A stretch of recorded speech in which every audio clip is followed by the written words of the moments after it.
let's get into some viewer comments. Viewer comments. These are your comments, Comic Fam. And Jeff, I gotta say, like right out the gate, I'm very proud of the community for how many members agree with me about the Sterank goodness on the Hulk Annual #1. We kicked it to you, Comic Fam. We wanted to know your thoughts about Steranko's original take on the Hulk, lifting his title up with all of his strength and causing his face to look so ugly. And the way he intended it, a lot of the members of the community had to agree with me. They did. I kind of was leaning towards the Maurice Severin face, but I totally get the Steranko one. I kind of was looking at it like, Hulk is so strong that he doesn't struggle with his own title, but I get the other perspective that the title is such a heavy load to carry that it requires kind of a struggle in the face. Yeah, thank you so much, Samuel. David Steranko is the man. I prefer his cover for sure. We also had James Lewis who says,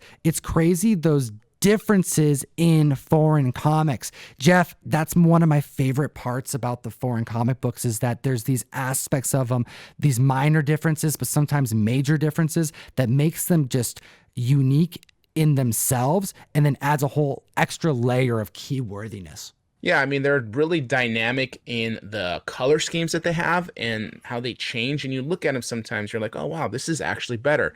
We look at George 777ism, who wrote, I was a Taskmaster fan when he was a dollar bin character.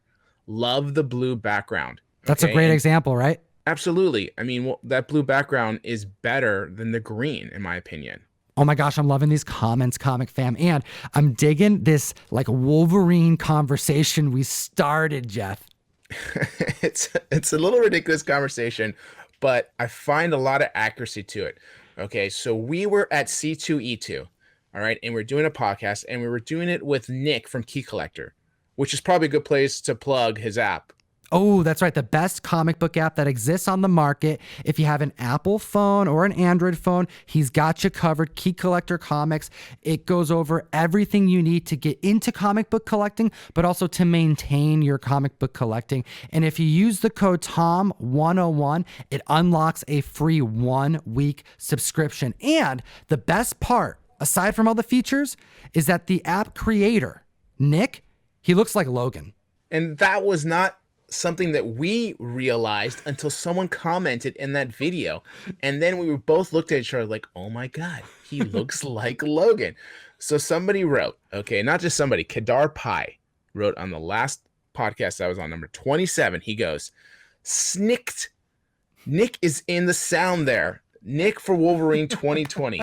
Like, that's perfect. Snicked. Oh, I love it. Nick, your name is in the sound. It has to happen. I'm telling you, Jeff, if we are persistent, we may get Nick into some yellow tights.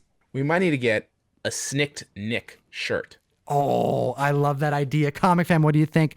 Okay, I also want to give a big shout out to Brian Johnson, who wrote out some information about the foreign comics we chatted about, and I thought it very valuable. He said 2 things. Being from Denmark myself, and that comic book we were just chatting about, that Hulk Annual, was from Denmark. He said that he only knew Steranko's cover.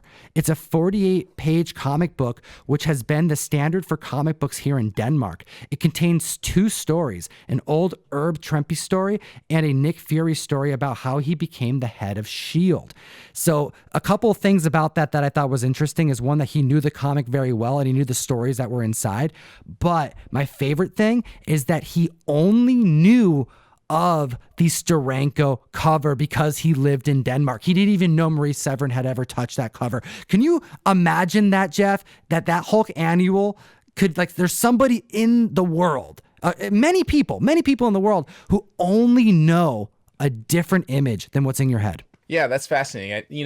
Like, we live in where we live, and we have that small window you look through growing up, and then you realize that comics are more global, and then there's actually a different version of the one you're looking at. And for some people it's normal, and for others it's just different. So that's great. I love seeing that dichotomy of the 2 to 3 or 4 versions that we see at least out there. Okay, and then Jeremy Brown, he had a comment that I'm really excited to read. He said, I'm all about stock in high-end comics. Also, geek responsibly. What do you think this comment was in reference to, Jeff? This has got to be in reference towards the stock purchases or share purchases of collectible comics that we discussed with the company Rally and Otis. In last video we talked about, I made a statement that I will let the comment section decide which comic I put 2 shares into, or at least pick up 2 shares of. So what I did is I went through all the comments, 459 comments, and I tallied everyone's vote. Okay. And so there was the giant size X-Men one, which was a 9.8. There was an ASM one, which I believe was a 6.5, a Bats 3 that was a 9.4. Okay. Golden Age book, an ASM 129, which is probably a 1.8. Okay. So what do you think are the order of those 4 books? All right, so this is fun. First off, I gotta say, I appreciate you, Jeff, for going through and doing the math. Comic Fam, this guy spent a lot of time on this. He took this very seriously because as soon as we explained the process about why one would consider investing stock into a comic book and that you're actually have a really good chance of making money out of this deal, Jeff took to the count and he decided to put his money where his mouth is. So this is my guess, Jeff, and I'm very excited to see how close I am to what the community instructed you to put your money to. So I'm gonna guess giant size number 1 as my pick for number 1. The second is gonna be Bat 3 because it's a Golden Age book and you're the guru. Maybe people are trying to show you some love. The third one, I'm gonna go with Spidey 129, and then I'm gonna say ASM 1 in 4th place. Quasi close, really. Comic Fam, I want to know this moment before he gives the reveal. Comment down below. What do you think the guru picked? Okay, now guru dish. I'm gonna start at 4, number 4 on this list. Okay, 4th place was ASM 129. Okay, so I might have gone through 459 comments, but there was only 85 total votes. Okay, and ASM 129 only got 2 votes. Only 2 votes? Yeah, oh, wow. I was not expecting that. Only 2 people said 129? Well, 1 or 2 because they only split shares. So either one person said it or 2 people said 1 and 1. Oh, my goodness. Okay, what was that number 3? So number 3, which I thought would actually be 1st or 2nd, really surprised me, was ASM number 1. Yeah, see, I was kind of betting like ASM number 1 would be number 3 or 4. Yeah, you were right. You said that. ASM only got 10 votes. Number 3 was giant size X-Men. Okay. No kidding. The gold taking the cake at number 1. Yes, wow. And I think it helped being the Golden Age guru. I think that leaned some people like you got to get a Golden Age book, but that had 28. Okay. Which is pretty freaking good. I was surprised at that. I did not expect 28.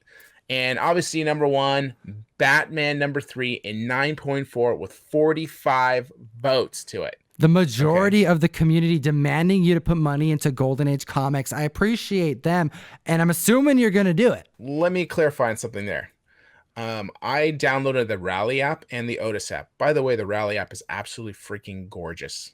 Okay, of the 2, that Rally app is awesome and beautiful, and they have so many items up already of all kinds of things. I go to buy the Batman shares. Batman is sold out. No, already? Sold out.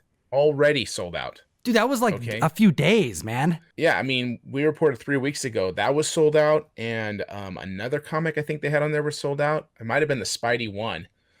So these are selling out. But what is coming is the Batman 1 now, 1.5. Oh, that's what I'm waiting for, dude. I was waiting for one of those, like just one of those crazy grails. That's what I said, dude. It's going to come down to the issue number 1s of some Golden Age book from the freaking 40s or late 30s.